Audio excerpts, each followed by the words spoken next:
Halo, Assalamualaikum warahmatullahi wabarakatuh. Selamat datang kembali teman-teman di channel ini bersama saya Radian. Di video kali ini kita akan membahas hal yang ada hubungannya dengan puasa ya teman-teman. Tapi nggak jauh-jauh juga dari yang namanya marketing. Jadi kita akan membahas tentang ide jualan bulan puasa dengan model kecil.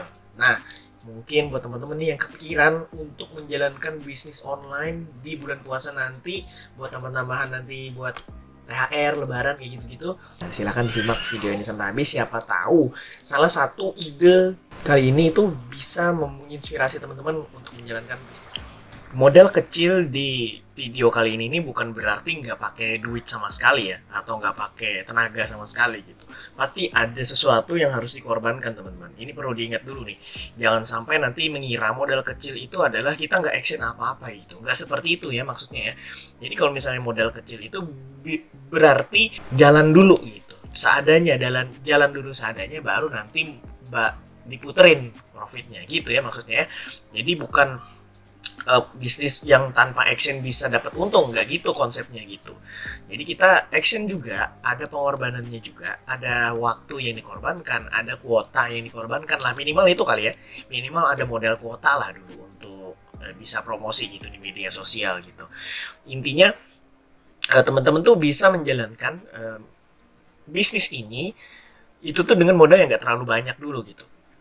Bahkan mungkin bisa nol juga kalau misalnya ngerti caranya, tapi kalau misalnya nggak tahu caranya nggak apa-apa gitu, tetap keluar modal, tetap ada yang harus dikorbankan, tapi teman-teman setidaknya udah bisa jalan dulu, udah bisa action dulu gitu ya maksudnya ya. Alhamdulillah bulan puasa tinggal menghitung hari aja, dan kita akan memasuki kembali bulan-bulan yang penuh berkah, penuh istimewa lah bisa dibilang kayak begitu. Banyak keistimewaan di bulan puasa ya. Nah, tidak terkecuali kepada para pebisnis dan para penjual online, dimana biasanya di bulan puasa ini tuh jadi momentum yang paling tepat untuk bisa mencari keuntungan yang lebih besar daripada bulan-bulan biasanya gitu ya. Karena biasanya kalau di bulan puasa itu tuh orang tuh lebih impulsif untuk belanja gitu, karena faktor lapar juga kali ya, siang-siang gitu lapar, nggak bisa makan, nggak bisa minum, apalagi yang dilakukan gitu. Dan biasanya kalau misalnya orang udah lapar tuh belanjanya biasanya makin banyak gitu. Ini faktor psikologis biasanya ya.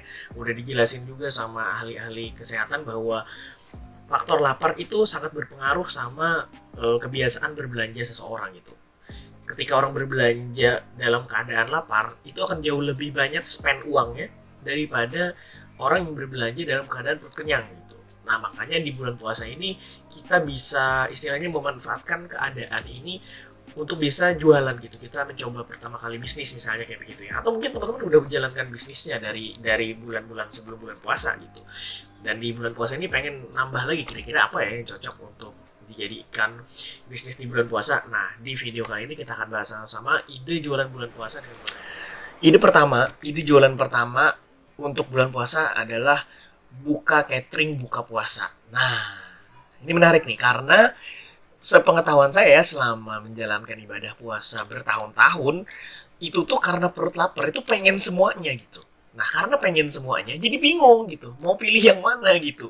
Pengennya semuanya tapi kan nggak mungkin ya. Kita nggak mungkin nafsu gitu, nurutin hawa nafsu untuk bisa beli semua menu yang kita suka, yang kita pengen gitu. Akhirnya kebingungan gitu, mana yang harus dipilih duluan gitu, mana yang harus dimakan duluan gitu untuk jadi menu buka puasa gitu ya. Nah, teman-teman tuh bisa manfaatin keadaan ini gitu. Jadi teman-teman bikin aja gitu jasa catering buka puasa gitu untuk mungkin orang-orang yang bisa jadi untuk orang-orang yang super sibuk gitu, nggak sempet lagi mikirin buka puasa gitu, udah apa aja lah yang penting buka gitu. Ada juga yang kayak begitu ya kan. Atau bisa juga orang yang bingung gitu kayak saya misalnya, bingung milih menu buka puasa yang kayak gimana, ya udah catering aja lah, udah beres gitu, menunya apa kayak pak, yang penting gue makan gitu, yang penting gue buka puasa gitu.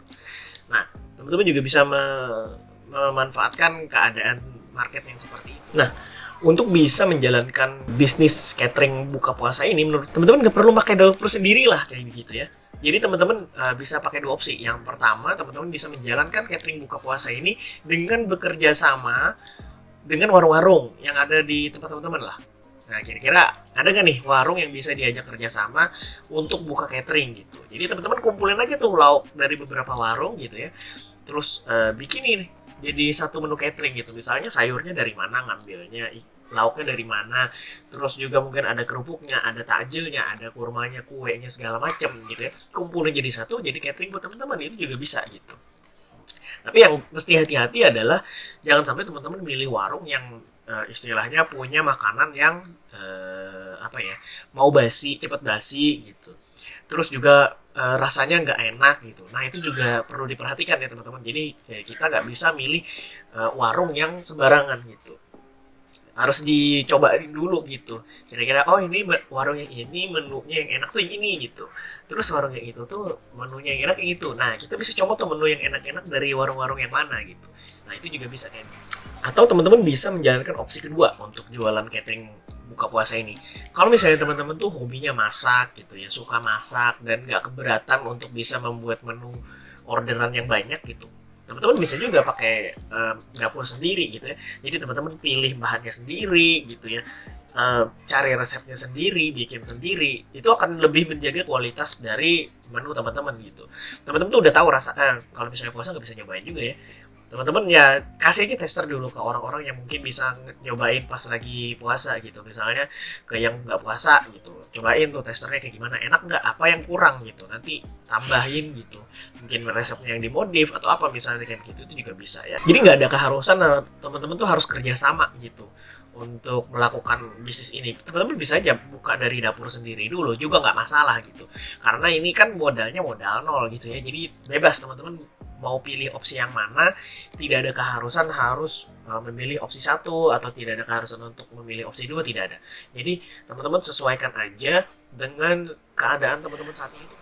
Nah terkadang ya karena mungkin terlalu sering pemesan catering buka puasa, orang-orang tuh juga bisa bosan teman-teman sama menunya. Jadi disiasati aja gitu. Kalau misalnya ada yang langganan sampai 1 bulan full, berarti kan nggak mungkin kita nyediain satu menu yang sama untuk 30 hari, nggak mungkin. Jadi harus ada variasinya gitu. Nah, variasinya tuh kalau menurut saya itu bisa diganti 2 sampai 3 hari sekali misalnya. Jadi ada varian menu yang beragam lah.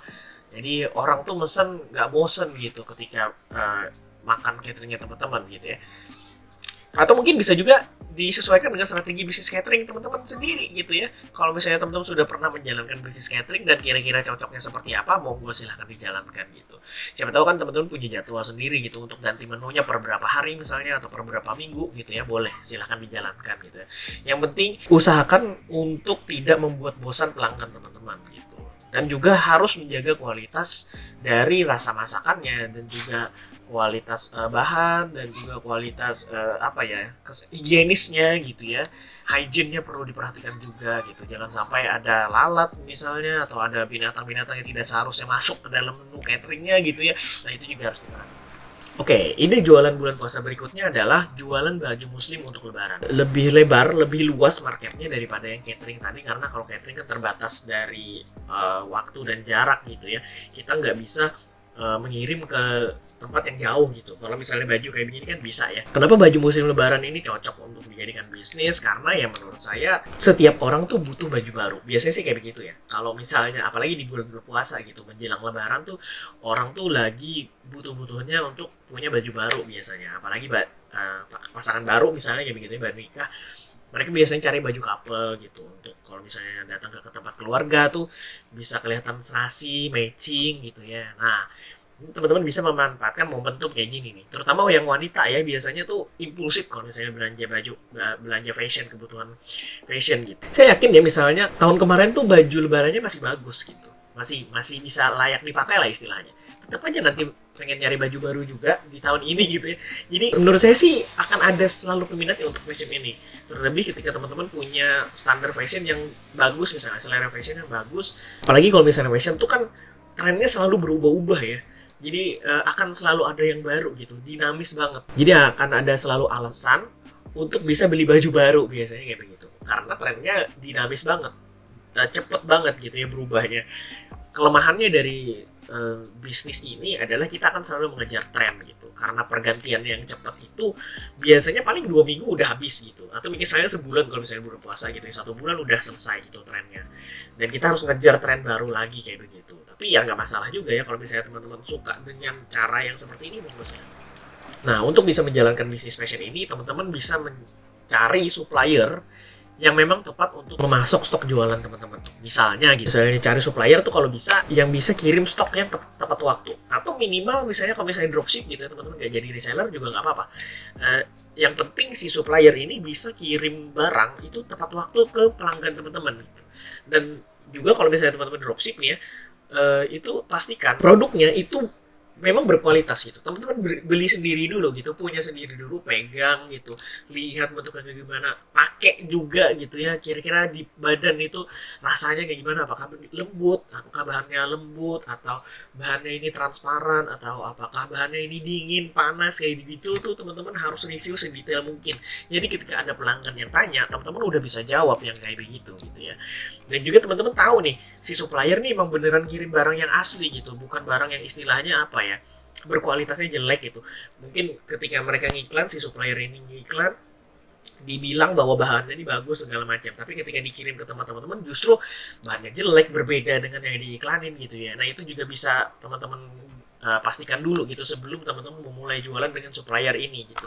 Terus juga dalam hal pengiriman, biasanya si supplier ini kadang-kadang ada nggak amanah. Jadi teman-teman harus pastiin bener-bener ketika si supplier ngirim itu adalah nama yang si pengirimnya itu adalah nama kita gitu, nama si dropshipper, bukan nama si supplier.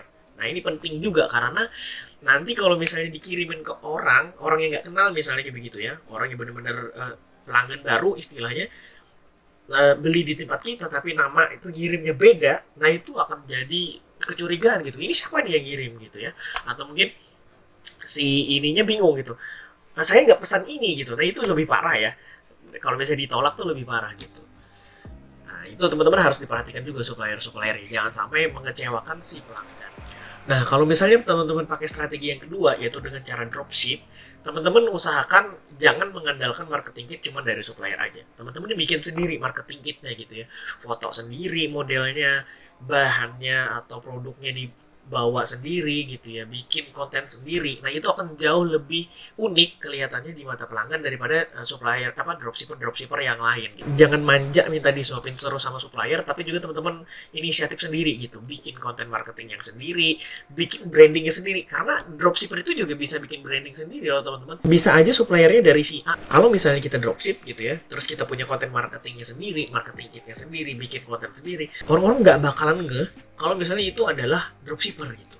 Orang bakalan ngehnya, oh ini brand baru nih gitu. Padahal kita sendiri itu statusnya sebagai dropshipper gitu. Bisa kayak gitu teman-teman. Jadi jangan dikira kalau misalnya jadi dropshipper itu nggak bisa bikin brand sendiri. Bisa kok sebenarnya. Asal teman-teman rajin dan gak manja sama supplier. Nah untuk memasarkannya, produk-produk fashion ini saya kira jauh lebih mudah ya. Untuk bisa menjangkau orang-orang baru, itu kita bisa bikin konten video teman-teman. Jadi video pendek kayak shorts, reels, TikTok, ya gitu-gitu itu bisa tuh. Saya merekomendasikan memang menggunakan video pendek karena itu akan jauh lebih menonjol dan juga orang akan bisa lihat langsung gitu, makainya kayak gimana gitu ya. Terus bahannya kelihatan dari video itu kayak gimana gitu ya. Lebih menjual daripada sekedar foto model yang statis gitu, foto biasa gitu, foto fits gitu ya. Saya akan lebih merekomendasikan teman-teman untuk bikin video untuk memasarkannya di media sosial gitu ya, posting di TikTok, di Reels, di Short YouTube, atau yang lain, Facebook Reels misalnya begitu-begitu. Nah itu teman-teman bisa menggunakannya itu.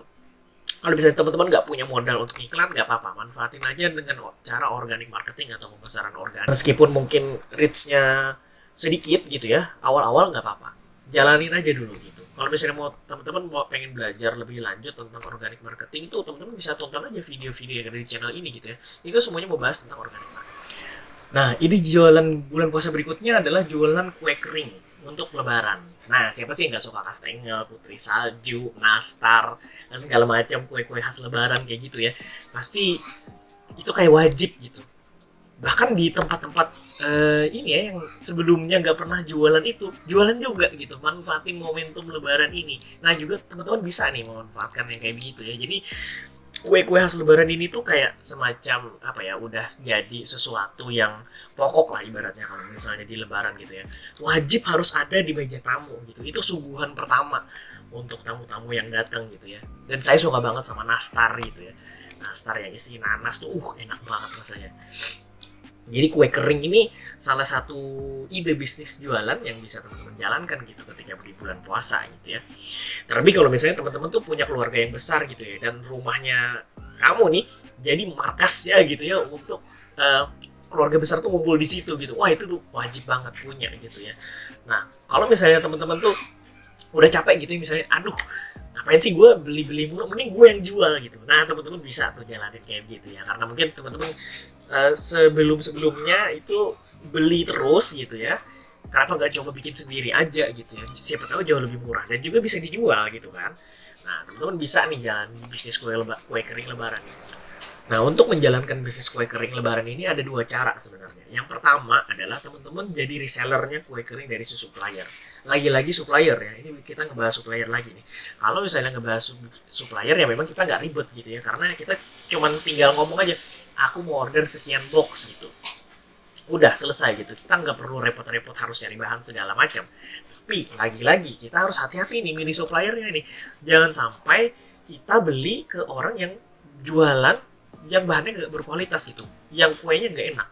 Nah, itu akan jadi apa ya, jadi sesuatu yang negatif lah di mata pelanggan ketika mereka beli dan ketika mereka nyobain, kok nastarnya nggak enak ya, kok selain nanasnya dikit ya, kok kejunya kurang banyak ya. Nah, itu perlu diperhatikan teman-teman. Jadi ketika cari supplier, pastikan suppliernya benar-benar nggak pelit untuk bikin kuenya gitu. Misalnya nastar, selainnya banyak, terus kastengel, kejunya banyak gitu, terus nggak apa namanya, nggak rapuh gitu, enak gitu, keras gitu ininya kastengelnya gitu ya. Terus nastarnya juga ketika digigit tuh enak gitu, nggak kayak cepet hancur segala macam, empuk lah ibaratnya kayak gitu ya. Nah, teman-teman juga harus perhatikan seperti itu suppliernya. Biasanya juga ada juga gitu, bahannya ini udah bagus nih, tapi rasanya juga gak enak, ada juga yang kayak begitu. Jadi harus pinter-pinter milih supplier yang berkualitas ya teman-teman, yang amanah juga, yang makanannya enak. Oke, cara kedua untuk ide jualan kue kering lebaran ini adalah teman-teman bikin sendiri gitu. Jadi sistemnya kalau menurut saya sih lebih gampangnya jadi sistem PO gitu ya, pre-order. Jadi teman-teman buka misalnya dari H-7 bulan puasa sampai H-7 lebaran gitu. Nah, itu tenggat waktunya gitu. Jadi ada mungkin sebulan lebih ya, kurang lebih gitu ya. Teman-teman bisa buka pre-order dulu, kira-kira 3 macam kue lah gitu, kastengel, nastar, sama putri salju gitu. Terus nanti dibatasin orangnya, misalnya satu orang tuh cuma boleh misalnya ambil sampai maksimal 6 box misalnya kayak begitu. Nah, nanti kalau misalnya udah terkumpul semua orderannya gitu ya, sampai H-7 lebaran nih, teman-teman tinggal close order aja di H-7 itu gitu. Close order ya udah full misalnya, atau teman-teman mungkin kasih kuota gitu, kira-kira kuotanya cuma bisa sampai 100 order saja gitu. Nah, udah gitu, kalau misalnya sudah 100 order, meskipun sebelum H-7 udah full 100 order, udah ditutup gitu. Teman-teman tinggal kerjain aja gitu. Beli bahannya di mana, pilih bahan sendiri gitu ya, bikin bahan sendiri, mungkin sewa orang juga untuk bantu-bantu bikin kuenya kayak gitu ya, itu juga bisa. Terus teman-teman pikirin packagingnya kayak gimana gitu ya, beratnya segimana, harganya segimana. Nah, itu teman-teman pikirin sendiri gitu. Itu akan jauh lebih apa ya, terjaga lah, dari sisi kualitas terjaga gitu ya. Terus juga dari sisi order teman-teman nggak akan overload juga gitu, karena kita bisa kontrol sendiri orderannya sebanyak apa maunya gitu ya. Dan kadang-kadang ya, kalau misalnya sudah close order masih ada aja yang pengen beli gitu, karena mungkin ketelat atau mungkin lupa biasanya kayak begitu ya. Aduh, lupa beli nih, aku mau order dong, bisa nggak kayak begitu. Nah, itu terserah teman-teman ya. Kalau misalnya teman-teman mau ngasih dispensasi mungkin untuk orang ini karena mungkin orang terdekat misalnya, ya udahlah nggak apa-apa, nanti aku bikinin deh buat kamu gitu, meskipun close order gitu ya, nggak apa-apa gitu. Tapi terserah teman-teman, kalau misalnya sudah benar-benar udah nggak bisa lagi gitu ya, karena benar-benar udah overload, ya mohon maaf gitu, ditutup gitu, nggak bisa ditolak gitu ya. Daripada teman-teman nanti maksain terima orderan terus, pada udah close order, teman-teman terima orderan terus, nanti teman-teman juga yang kewalahan gitu. Teman-teman jadi misalnya karena kewalahan tuh kualitas bahannya jadi jelek misalnya, terus juga beli bahannya sembarangan karena udah nggak tahu lagi nih mesti beli di mana gitu, karena yang dari si tempat langganannya kamu ini udah tutup misalnya kayak begitu, udah nggak buka lagi gitu ya. Nah, itu juga bisa ya. Jadi teman-teman harus benar-benar diperhatikan gitu, menjaga kualitas itu penting ya. Menjaga kualitas itu menurut saya sama kayak menjaga kepercayaan orang lain. Jadi jangan sampai kepercayaan orang lain itu dikecewakan gitu karena kualitas pelayanan kita yang buruk gitu ya teman-teman. Ini jualan bulan puasa berikutnya adalah membuat hampers lebaran. Nah, ini asik ya.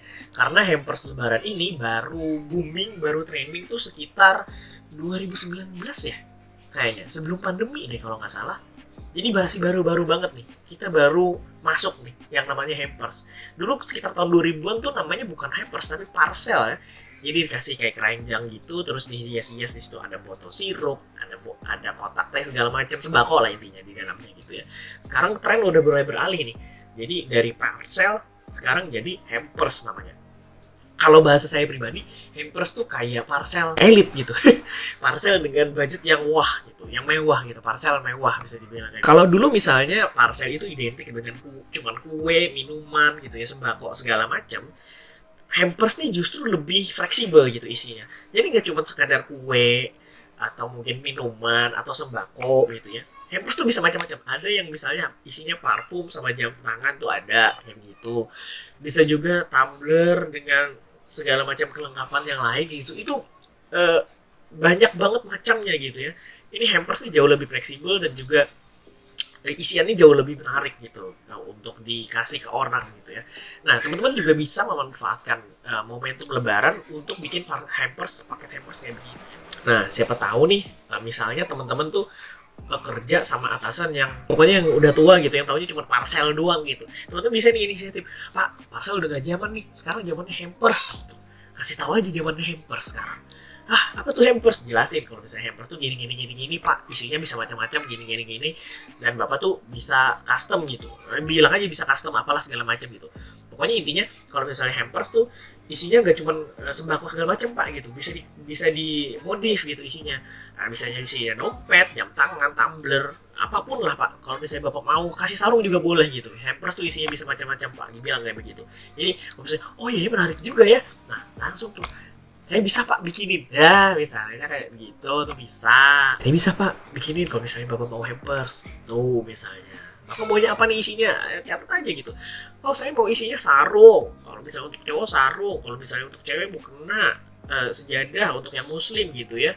Kalau misalnya yang non muslim apa misalnya tempat botol air minum, dompet kayak begitu-gitu, tas misalnya, apalah goodie bag kayak begitu. Bebas teman-teman. Bisa dikreasikan sekreatif mungkin ya teman-teman. Jadi kalau menurut saya nih hampers itu nggak ada batasan umur lah istilahnya, nggak ada batasan harus gini gitu, nggak ada kewajiban sama sekali untuk menentukan apapun gitu. Itu bisa dimasukin ke hampers teman-teman. Misalnya ada parfumnya juga bisa gitu ya.